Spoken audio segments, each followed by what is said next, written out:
E aí pessoal, esse sou eu. Acompanhe comigo a minha saga de renda extra aqui no canal. Vem! Gente, chegaram algumas coisas pra mim, não foram todas, mas foram algumas.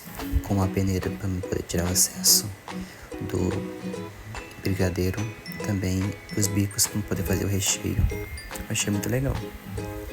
Também chegou pra mim as embalagens para poder colocar os brigadeiros. Nessas embalagens cabem 4 brigadeiros. Também a minha bolsa térmica para eu poder colocar os brigadeiros e levar para vender. Muito linda ela.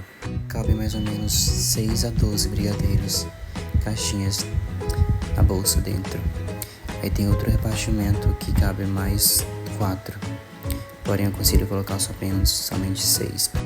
Então esses foram recebidos pagos, vão chegar mais, mas enquanto não, dá uma força aí.